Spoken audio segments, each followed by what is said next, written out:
So if you're watching the recording, welcome. Today we're hosting an open forum and just a little presentation to discuss staff retention and strategies for that in the Montessori space. We're also going to talk a little bit about recruitment.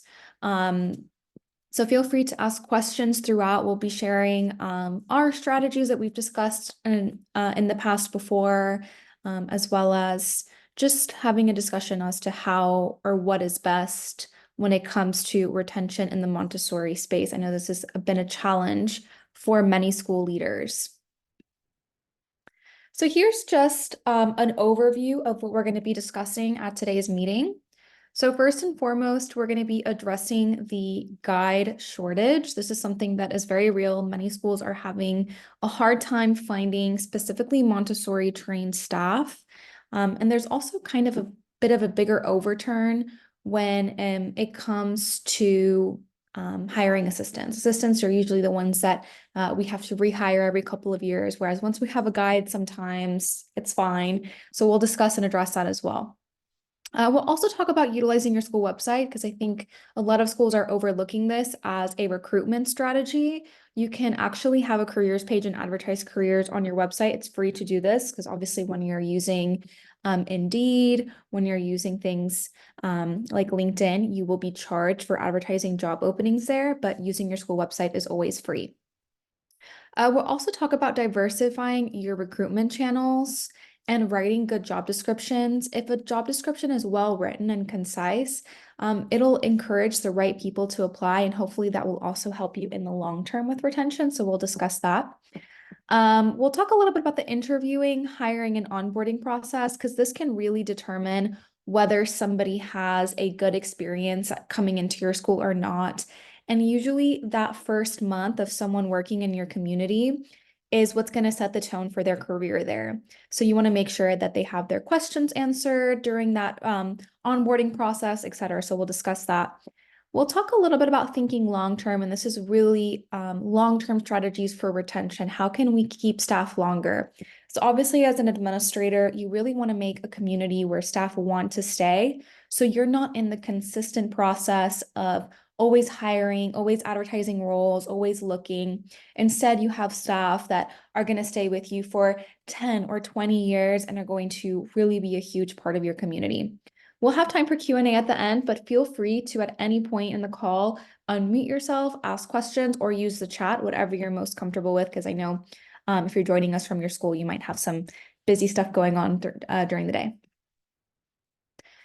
So first, I want to address the challenges when it comes to staffing. So why are we so focused on staff retention, and why is recruiting particularly a challenge? Well, firstly, training centers are few and far between. I know it's even harder for AMI schools to find AMI staff, but sometimes even AMS trained staff is hard to come across, especially if you live in a more rural area and you're not near a training center. It can be extremely challenging. So this is a real problem. Montessori training is also expensive. There's not really good online options for training. You can't really get a Montessori certification from taking online classes. You have to do that in-person work. This makes it difficult for those who don't live close to a training center. Many students who are interested in pursuing a career about education may not know enough about Montessori to specifically pursue training in the Montessori space. This is where we're going to do a little bit of community outreach, make sure that if you have local high schools that have career fairs, maybe you can educate young students about Montessori as a career path in education, open up volunteering opportunities to local high schools and colleges, and let students come in and observe your classrooms and maybe inspire them to become Montessorians. That's thinking really long term into the future. And many students opt for a public school path because it just ensures benefits. So this is where we as Montessori schools have to be a little bit more creative, especially if we're nonprofit schools that maybe don't have the funds to offer things like health insurance to our employees. What other benefits can we offer them? If you can offer them those benefits, great. And also post-COVID, there are just a lot of people looking for more flexible work, hybrid jobs or remote jobs.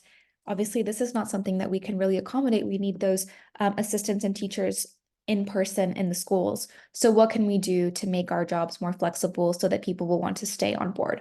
We'll discuss that later. So what can we do? It's important to have some new strategies when it comes to both recruitment and retention. First and foremost, I'm going to talk a little bit about utilizing your website. If you don't have a careers page on your website, I highly recommend building one. This is going to be a great way for you to recruit. If there are any Montessorians in your area looking for work to work at a Montessori school, their first step is going to be what Montessori schools are in my area, and they're going to click on your school. And if they see a careers page, it's going to invite them, of course, to send in an application. It's a great way for trained guides to find you. You can include as much information as you want. There's no word limit or anything like that, like there might be on Indeed or LinkedIn. You can make edits easily and when necessary. Those seeking employments can discover more about your school through your website, so they can learn about your mission, they can learn about your programs. And you can include automations that make it easy to apply. So someone can fill out a form, attach their resume, and you get that immediately on your end, so you can assess if they would be a good candidate for an interview. So I'm going to talk a little bit about how this works, why dedicate a page to your careers. It functions like a landing page, essentially. You're going to be building awareness of your school on job opportunities. You're going to be promoting as well on social media. If you have any openings, I do recommend going on social media. There are several Montessori Facebook groups as well where you can actually post jobs. I recommend checking those out. And if you're an AMI or AMS member school, I believe that they also have job listing areas on their website where you can list anything that you have available. Number two, a job career page will engage candidates. It should really grab their attention. You should be able to talk about the benefits of working at your school, what it's like, and it should invite the candidates to learn more about your school and get them excited to work with you. It'll provide ways for them to connect. I recommend including calls to action buttons that prompt candidates to easily apply for positions, and you'll see higher conversions from your visitors on your website to candidates. So I recommend that. You also own your platform. So your website is something that you own. Indeed, advertising on LinkedIn or even the AMI or AMS job boards, you don't own that. So by advertising for jobs directly on your website, you have complete control of the narrative. You can always edit the job descriptions, update them, and you have complete freedom to create a page that tells your whole story. So why should the person want to work here? And really, what sells people on becoming a Montessorian is not necessarily the pay or the job description itself. It's the community and culture that they will be a part of as soon as they join the school. So what to include on a careers page if you do decide to build one for your school for recruitment purposes? Number one, I like to lead with the benefits and perks. So at the top of that landing page, get creative with freedom, finances, and flexibility. If you have a competitive salary, you can say that, or you can choose to say that later in the interview. If you offer paid time off, lead with that. Or if you have the entire summer off for teachers, that's also a benefit. I know not all schools do that if you have a summer program. If you have things like health insurance, retirement plan options, flexible working schedule, so if it's a part-time or you do some alternating days, lead with that. That's a huge benefit for nowadays. If you're also offering a training sponsorship, so this is what a lot of schools are doing because of such a big shortage of people to pick from. If you're going to be paying for that training for a candidate, this is something that you can list, and it will definitely make it a much more competitive offer. Talk about your professional development that you offer as an employer as well. What this will do is it will set the tone for long-term retention, because if someone is looking for work and they see that you're willing to offer training and professional development, they are not looking for a job anymore. They're looking for a career, and it might be a 10-year process. So that helps you to really narrow down your pool from people who are looking for a job for the next year or two to people who are thinking much longer term and are looking for a community to be a part of and grow within. So this is a great way to set that tone. If you offer tuition discounts for children of employees or free tuition altogether, this is definitely something you want to advertise on your careers page. You have any relocation benefits, like covering some of the cost of moving, also discuss this. And then if you offer a signing bonus as well. These are all ways to lead with the benefits of the job. Number two, of course, is listing your open positions. Make your open positions easy for candidates to find by featuring a job listing on your page. You want to make sure to write those descriptions from the perspective of what you have to offer them. That way you actually get applicants. You don't want to scare them away with just a list of responsibilities. Remember that you can address this as well in the interview. Basically, you want them to want to apply to your school. If you have several openings, organize it to make it simple for candidates to browse and find the roles that fit. I think what's best is just simply writing out the requirements. So what education level is required, um, things like that. And then maybe just a brief overview of what the job entails. Employee testimonials. I think this is something that we often forget. We're so focused on getting testimonials from families at our school in order to promote our programs.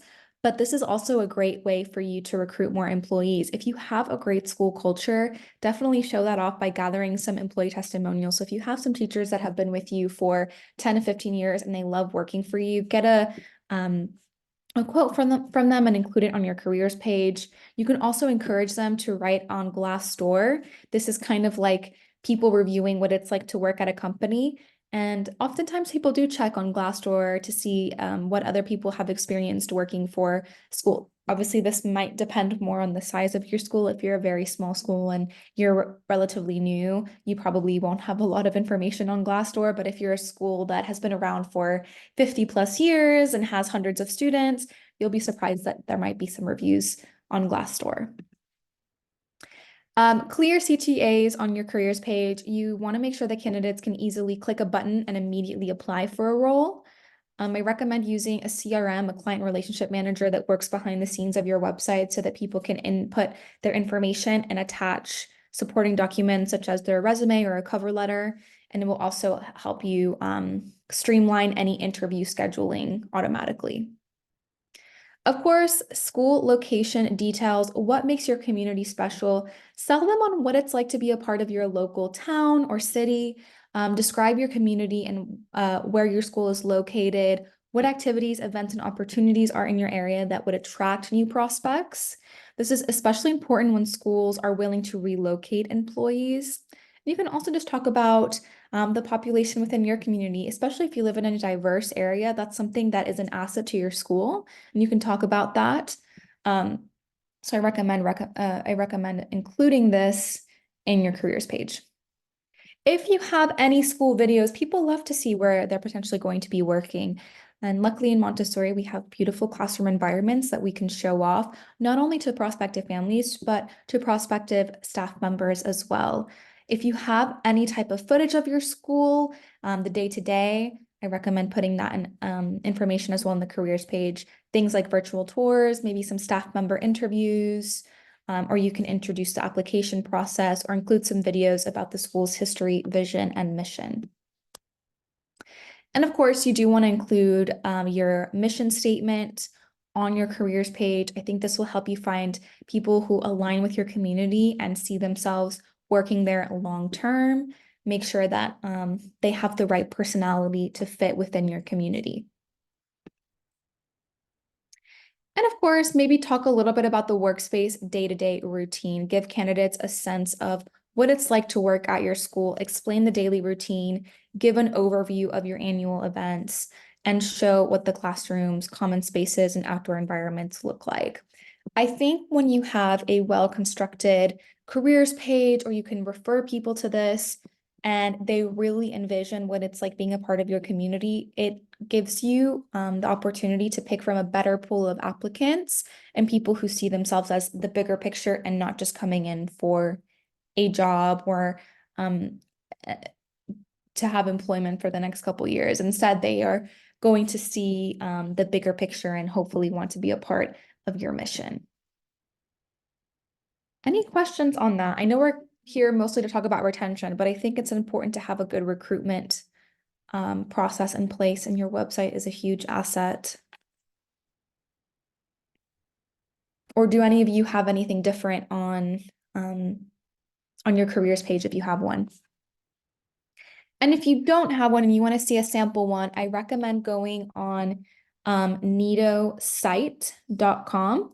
That's our sample school website. You can always check it out. And we have built out a sample careers page on there for Montessori schools. So if you want to check that out, let me put it in the chat. It's nidosite.com. So you can always check that out. All right, we'll talk a little bit about diversifying your recruitment channels. Where else can you recruit other than your website? Well, of course, you can publish job openings in local community newsletters, post job openings on Montessori sites such as NAMTA. I'm not sure if NAMTA is still function. I think so. Their website is still functioning, but I'm not sure if they're doing as much work as they used to. AMI and AMS as well, of course, if you're an accredited school. I'm not sure if you have to be an accredited school either to advertise Montessori job roles necessarily. I think for AMI only. Attend career fairs at local high schools, colleges, and universities. We had a whole town hall probably around last year where we discussed specifically raising Montessori awareness because unfortunately, I don't think that AMI or AMS are necessarily doing enough work to get the word out to younger people that if they don't want to pursue public education, there are several other options, and Montessori is a great one. And there is training available for them to become Montessori educators. So we have to really do that work sometimes when it comes to our local community and think really long term about what kind of candidates we want. So if you have any local high schools that have job fairs, also universities, see if you can set up a booth and talk about what it's like working in a Montessori. You can bring a fellow staff member to give their testimonial, to answer questions, and to invite students to come in for an observation or to see if they want to pursue a career in Montessori. And you can even say, we have job openings available. If you want to pursue the training, we will look to hire you in the next couple of years, and that's a great way to recruit potential staff.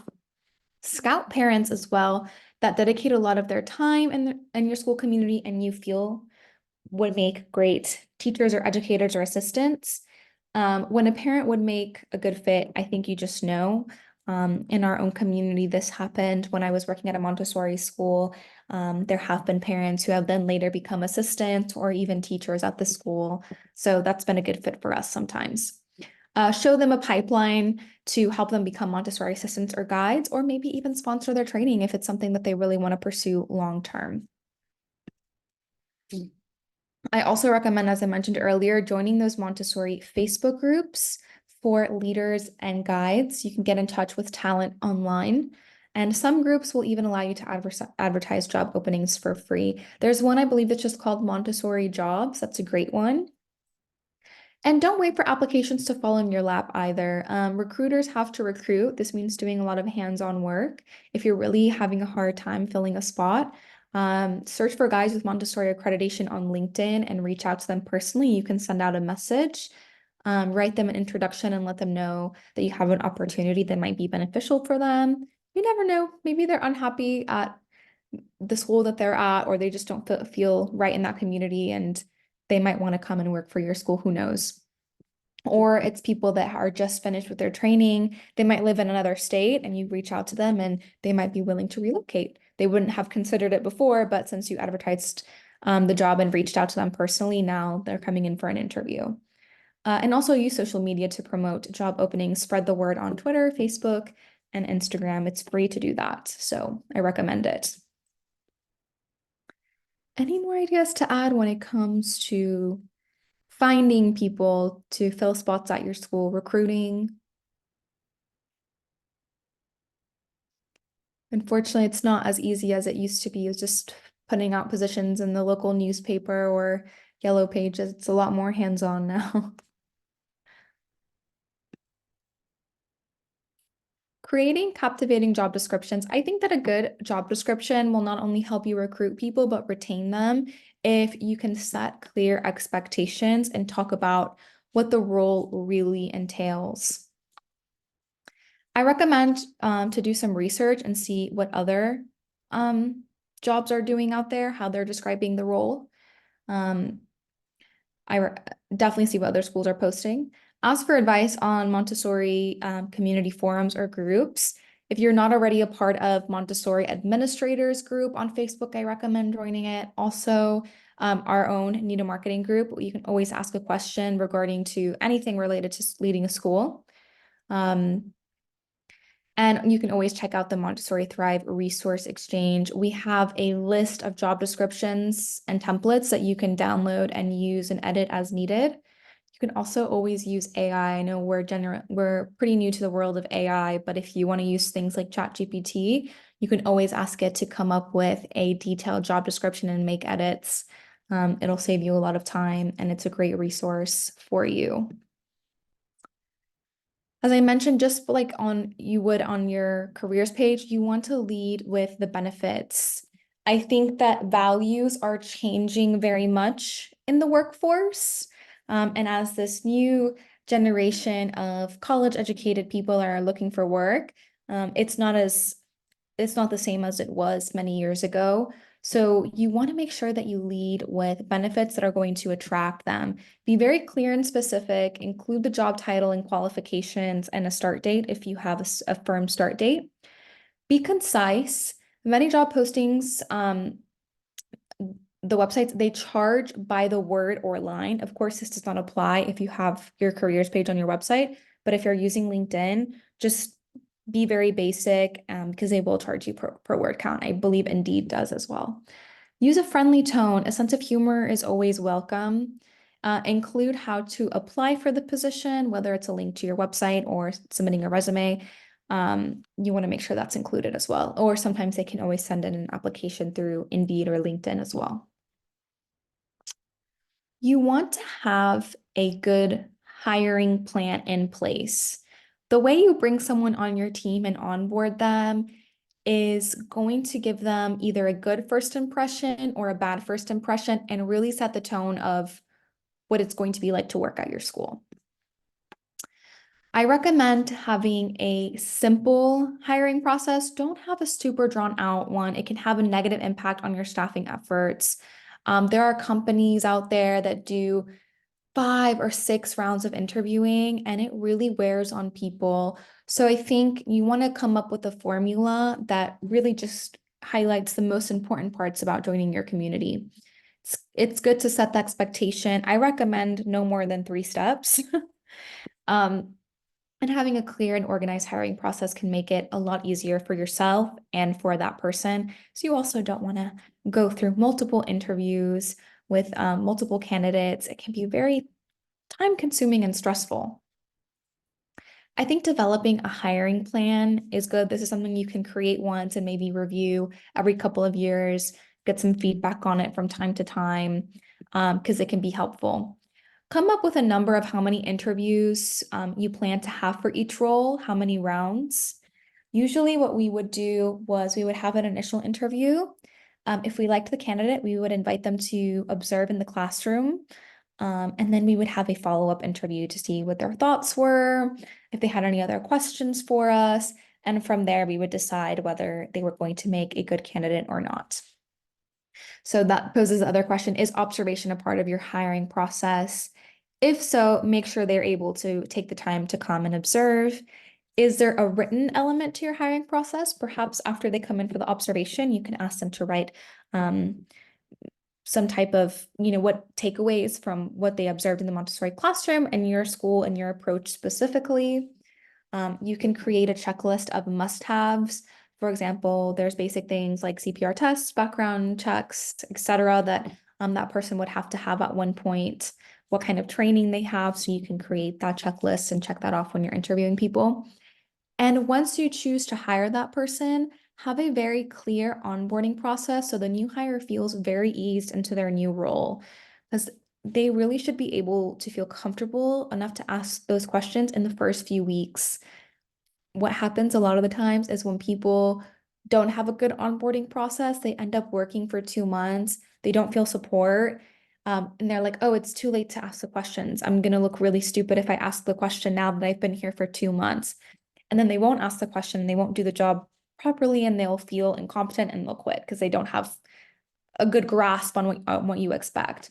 When you have a good onboarding process, you're able to check in with them, they're able to ask those questions, they have someone to shadow, and then by those first 2 months, they're comfortable in their role and confident. And those are usually the people that stay on a little bit longer. The interviewing process is also going to set the tone for what it's like to work at your school. I always like to say that interviewing goes both ways. You're interviewing them, but mentally they're also interviewing you. Because if someone leaves an interview with a bad gut feeling or thinking, oh, that's not what I thought it was, they're not going to say yes if you call them back. Something I recommend doing is reviewing their resume beforehand and make notes so that you can ask questions in regards to their experience and qualifications. Review those job descriptions and make notes of where the candidate is a match and where they might not be. And that way you know where to ask those questions and see if, uh, just because they're lacking one thing doesn't mean that they can't grow within the role and be the person that you want. You can write down your list of interview questions. Again, if you're curious or having a hard time coming up with these questions, we have a couple of templates on Montessori Thrive that you can download. Have documentation on hand about your school to give the candidate. So hand over a brochure, hand over some information about your school so they can do some more research. Be sure the candidate is very clear about the location and time of the interview. You can also always send an SMS reminder. A lot of jobs will do this nowadays. Confirm that all of the key decision makers are available to participate in the future. So if you have someone else you'd like in the room with you to listen in on the interview, make sure that they're there as well. And be sure that you have a comfortable environment to conduct the interview, or if you're doing it via Zoom as well. Any questions about the hiring and interview process before we move on to onboarding? Hopefully, this isn't something that you have to do super frequently. If you can find the right members to join your staff, they'll stay on for the long run. All right, onboarding, a great start to keeping people long term. That's really what onboarding is. The number one thing is making them feel welcome in their first week or two. These are some things that you can do to make that first time a good experience for them.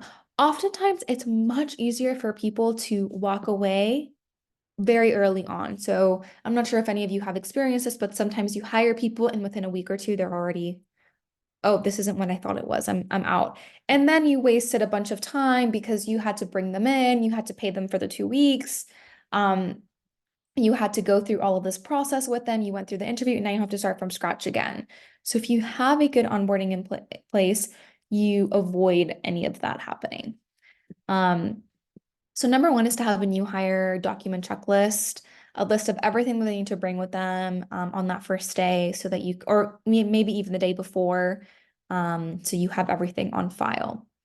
Have your employee, your new hire, fill out a goal setting document. You can revisit this document maybe after their first month and talk about, and they can be simple goals. Obviously, these are not long-term goals necessarily, but things like I met everyone at the school. I feel comfortable in the routine. I introduced myself to all of the parents. It can be simple things like this.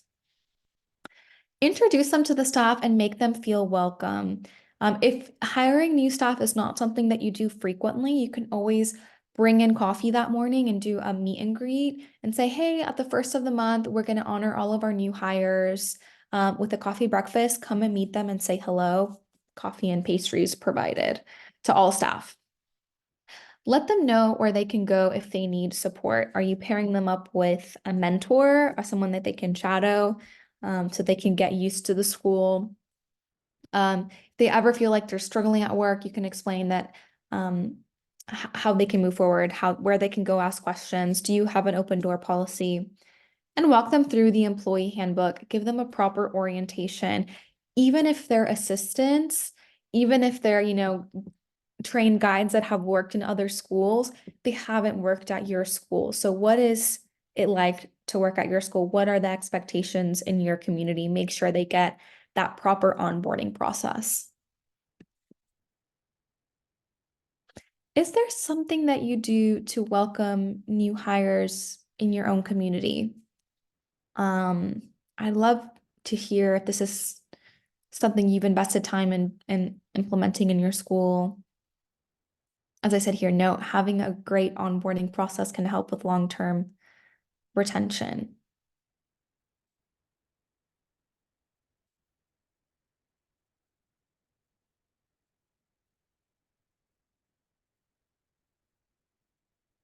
Do you have some type of onboarding packet?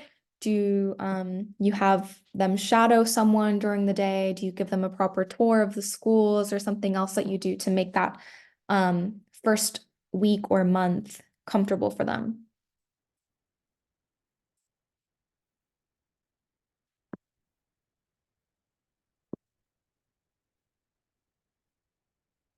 I see here in the chat, Katie says, we have a staff member that will lead an assistant training before we start the school year. That's great. We had a town hall a couple of weeks ago with a great consultant from AMI, and she was talking about the importance of training your assistants specifically, and doing a group training like that can be really beneficial because assistance is usually the area where you have the greatest turnover. So, you can train them together and prepare them for what's to come during that school year. They feel so much more confident and competent going into the classroom than they would if they didn't have that. So absolutely, that's a great approach. All right, thinking long-term retention. So we've gone through the recruiting process. We've hopefully hired people. We don't want to go through all of that again because it takes a lot of planning and strategy. So this is where your retention strategy comes to play. How to keep your staff for longer. It's important to have retention strategies in place so that you can keep your staff on board and avoid going into this endless cycle of recruiting, hiring, and training, because that is a lot of work for us, and it's better spent trying to grow our programs, trying to nurture our community, and making everyone happy rather than always having to replace staff. Number one is being well prepared. Now, we've had retention conversations in the past where people have shared so many wonderful approaches. And the number one thing that I hear across these meetings is if the school is well prepared for their staff, the staff is less likely to leave. So, what does this look like? Obviously, things like personal life, teacher burnout. Burnout was a huge problem during COVID. And there was a lot of teachers who left because of this. Frustration with the role, not enough support. This is why people walk away from teaching. How do we resolve these issues and be well prepared? Number one is having a good list of subs and floaters available for your staff. So if they don't feel well, if they need a week off, or if it comes down to them having a week off and them leaving your community altogether, you'd rather just them have the week off to recharge and feel better. So having those subs and floaters was a huge help. For many schools that helped them with retention. Make sure there is support in place, high quality assistance, check-ins.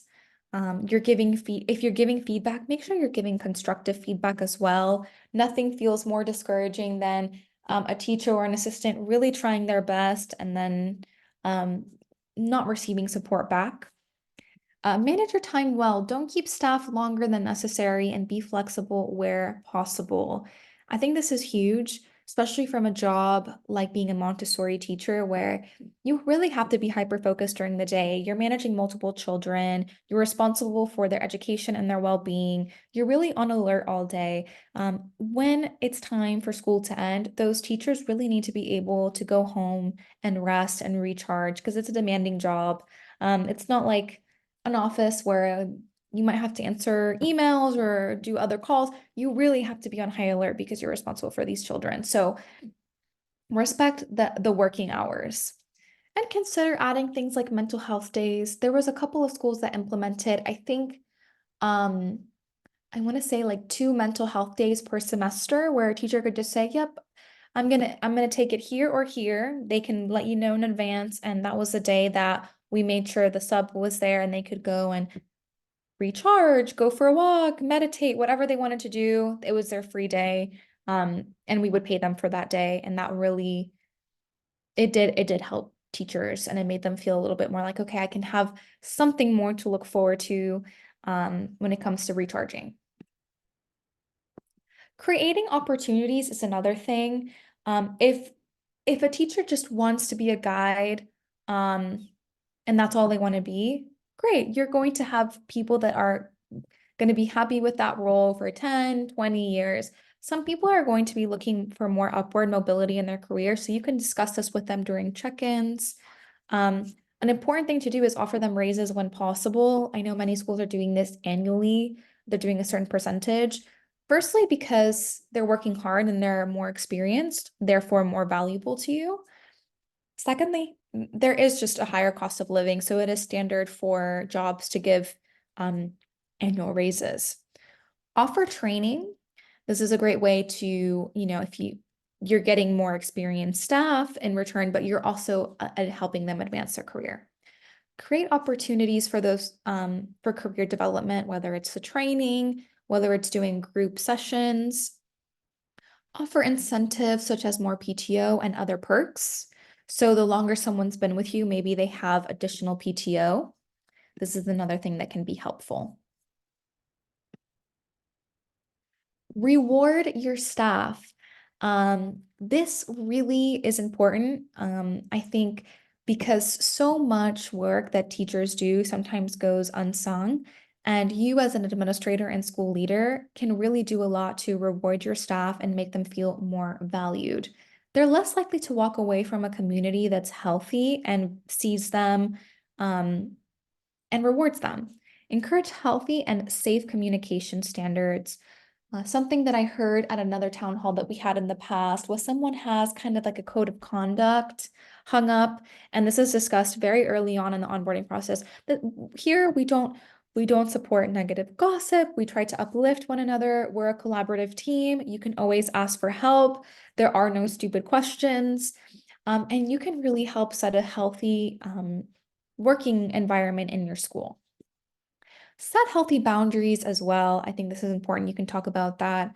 You don't want to set too many rules though either. You want people to feel comfortable, like they can talk to one another, even maybe form friendships within your community.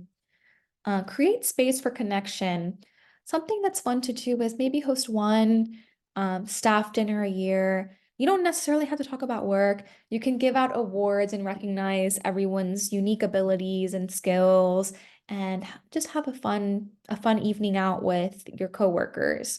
A lot of businesses do this, and it works really well to build those relationships within the community. This is something that you can do as well, or something that your school community enjoys. Maybe doing a retreat once a year that you invite the teachers on. Of course, this is all dependent on budget, but create that space for connection that isn't necessarily work related. Because again, people are much less likely to walk away if they have friends in the community, if they see value there. Point out your employees' achievements and recognize growth and offer perks with that growth. Camilla, Yes, Wally? just wanted to mention that I think it's a good idea to have some social events occasionally in the after hours, getting together and maybe have some drinks or snacks or dinner. But then you get caught in this situation where, as you said yourself earlier, teachers are busy, they have their home life, they don't want to stay longer than they have to. They had a busy morning, the day, and now to basically ask them to spend another 2 or 3 hours in the evening. And many of them, for example, at 3 o'clock they go home, and then they have to come back again long distance in the evening. So it's a dilemma that we have had. We do not know exactly. I think right now we are struggling with that ourselves because we're planning end of the year dinner for the staff, and we're getting caught in this situation where it's becoming an imposition sometime on their time. So it's a tough balance. Yeah, I think it really depends on your community. For us, we would send out an invitation well in advance, and it would be hosted at a restaurant. It was dinner on us, Right.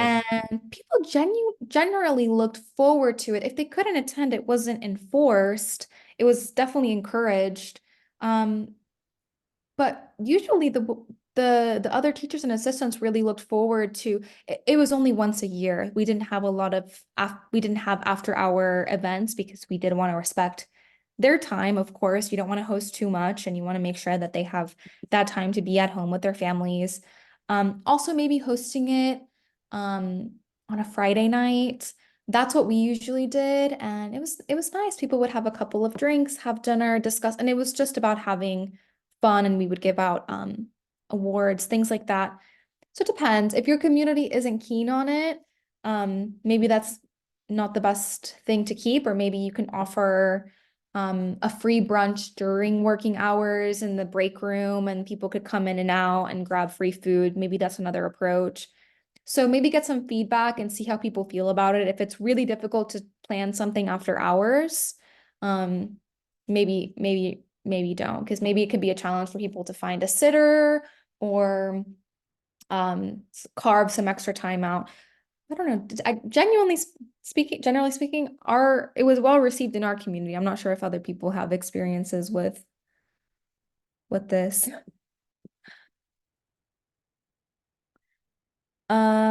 Well, that does bring me to my next point, flexibility, because I think this is probably going to be the biggest issue moving forward when it comes to recruiting and retaining in Montessori.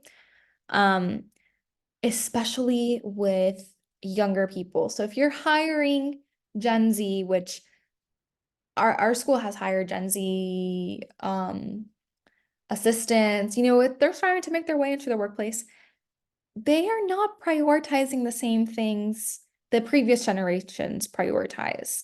What they're prioritizing is a work-life balance and flexibility. In the Montessori space, we have limitations with this because obviously we cannot offer remote work. We have to be in person, we have to be in the classrooms, we have to be consistent. So how can we accommodate this in a way that's realistic for Montessori? I think number one is those stricter working hours. So no reaching out to people after working hours. If it can be an email and not a meeting, keep it an email. If it needs to be a meeting, maybe have one meeting a month or one every couple of months. Find a frequency that works for your community, offering things like those mental health days. Another approach is doing part-time teachers. So I know some schools have done this where they have one teacher for half the week and another for the other half of the week. So that way you can advertise your job as part-time. And that might be beneficial to someone who has kids and wants to have a career in a job, but wants to also be at home for part of the week so that they can feel energized. Um, so you can find things. I know some, and this only really applies to those and this is a very small amount of communities that have had public schools transition into a 4-day week because there's also a huge shortage in public schools. Um, if you have public schools in your area that have switched to a 4-day week, that might be something that you could offer. But if you're the only school that offers that, it might deter your parent community away. So you have to be strategic with that. We're maybe not ready collectively to do that until all jobs kind of move more towards a 4-day work week, but it could get there. But offering these flexibility perks could be great. And also just having that list of subs is going to help you because then people can take a day off and someone can step into the classroom. Obviously, you want to have limitations on attendance, but I think this helps. Another thing is creating a culture, taking time to cultivate a culture in your school. And this takes a lot of time and effort because you want to have a space that works like a community. You want all of your employees to have a sense of belonging. A positive and inclusive culture really fosters this. We had a great discussion with an organization called Embracing Equity. The recordings on our YouTube channel about how you can ensure that you are having an equitable workspace in your Montessori school. If that's something you're curious about, I recommend it if this is an area of your school culture that you wish to improve. Job satisfaction is another big thing. When employees feel fulfilled and engaged in their work, they are more likely to stay in that organization long term. How you can do this is by recognizing their hard work, making sure that they feel appreciated, doing things like something that happened recently, I think it was last week or the week before that was Teacher Appreciation Week. Make sure your school does something to make sure that every teacher gets something during Teacher Appreciation Week because it's those little things. It comes at an opportune time as well because it's close to the end of the year. It's that final push. They've gone through the majority of the academic year and having that moment of appreciation can make them see the bigger picture and make them want to stay longer. Supportive environment, whether it's mentorship opportunities, professional development programs, or a culture of just open communication and feedback, employees are more likely to stay. Maybe you can have an anonymous feedback form or a little box where people can give feedback anonymously, and you can see that and implement anything that they might suggest if it would be helpful. And also by building a positive reputation, schools are known for their supportive culture and high staff that are known for their supportive culture and high staff retention rates are perceived as desirable. If you have staff that's been there for 15, 20 years, you get those testimonials, build a positive reputation about what it's like working at your school. It's much better to work at a school where people have been working there for 10 years than going to a school and you learn that all the teachers have been there for 2 years and then quit. You think, something's wrong. Clearly, the people here are getting burnt out, or there isn't a good support system. Whereas this other school, it seems like a warm place to work. People are communicating. They've been there for 10, 15 years. That will help you to attract and retain talent. I took some quotes from our leadership community. I asked some questions around different forums about what they do to help with retention, and these are some of the responses. This administrator said, culture building and creating a sense of shared purpose has been key in our very fortunate staff retention. Our average lead teacher retention is 11 years. Our assistants are less, but still over a 5-year average retention, that's great for assistant retention. We work hard to build a culture of gratitude for each other and a shared mission and vision. It's not just a job, through messaging, events, and open discussion. Yet still, when we do have an opening, it is so hard to find our right fit candidate. Hiring is such a challenge now. It seems here that they must, even though it's a challenge, they must have a good hiring process, because the fact that their average retention rate is so high goes to show that when they do find that person, even though it was a lot of trouble, they stay in the community and they become a member for a long time. So this is a great functioning school, is what this comment tells me. Here's another one. As Montessori educators, we believe in nurturing not only the growth of our students, but also the professional development of our dedicated staff. That's why we proudly sponsor teacher training opportunities, ensuring that our team has resources to continually expand their knowledge and expertise. Moreover, we're committed to providing pathways for career advancement within our school, empowering our assistants and teachers to flourish in their own roles and pursue their passion for Montessori education. Investing in our educators is not just a commitment, it's a cornerstone of our school's success and the foundation of our vibrant learning community. So here they're really focused on career advancement and training opportunities. This would be a great way for them to advertise jobs, recruit people, and check in with people to see about if they're interested in any training programs or expanding their role at said school. If you need resources to help you recruit, hire, or retrain staff, we have a collection. We have our demo school website, which I shared in the chat earlier. You can always check that out and see how we built out our careers page. We have past town halls on talent acquisition and staffing with Letty Rising. I recommend looking at that video on our YouTube channel. She's really great. She has some great recruiting strategies. Our town hall on staffing our schools with Bonnie Shearer. She was also amazing.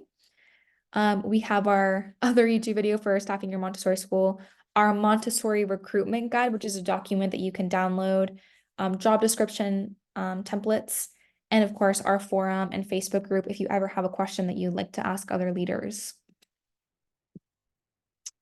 All right, let's discuss before we wrap up, if anyone has any questions or comments about retention in Montessori, I'd love to hear them before we head off for the afternoon. I have one question, Camilla. On Thrive, do you have any resource that basically includes the survey, the staff survey at the end of each year to basically get the pulse of how things are going? And, We do have a staff survey template. I can email it to you after the meeting, Wally. We have that. Please, yeah, that'd be helpful because we're planning on doing that, and we haven't been doing it in the past. But I think it'd be nice to get at least once a year, and then comes the next year, we can figure out what we can put in place to improve Absolutely. situation. Yeah, I will send you that document and feel free to make any edits and use it for your community if it's helpful. Okay, thanks. Any other questions or comments before we wrap up? All right. Next week we are having our last town hall before we head off for summer break. I know people like to tune out. I think it's healthy for for us all to disconnect from our jobs a little bit as much as we can from the summer. I know we still have things to do. But we'll be back next week, and then after that, we'll be back in September when classes are back on. If you have any other questions or you think of anything later that you'd like to ask me, you can reach me via email. I'm going to drop that in the chat. Or if you have any questions about our resources as well, feel free to reach out to me. All I right, have one other everyone. question, Yes, if you go don't ahead, mind. Wally. Just one quick question. One of the slides you read about, how important it is to create a culture of gratitude and supportive in this thing. And I agree with it. The question is, how do you go about doing that? Are there some guidelines, tips, and all that somebody can maybe delve into, or maybe if you somebody may have already covered that in one of the sessions. I'm not sure. Yes, we have a great discussion with Lorna McGrath. She's a Montessori administrator and also now an author. Um, she she is incredible. We had a town hall on this. Let me see if I can find the video for it. Because it's You can called send me the link of Heroes that one. That would be nice. in Our School. I will link it. Okay. Let's see here. Because that one, she really went into detail about how she recognizes and has a culture. Here, I'm going to share the link with you here. Well, if you want to reference, because she has some great ideas on, yeah, building that culture of gratitude. Okay. Thanks. She said things like writing personal thank you cards, having one-on-one meetings where she would basically go into detail about all of their improvements throughout the year or things like that. She had so many strategies. This is, I want to say 2 years ago now. I'm looking at the date. A year ago, 2022. But it's a great talk. Everything is still applicable today. All right, I'll email you those resources, Wally. And thank you so much for joining us and asking questions again. We hope to see you next week. Take care, everyone.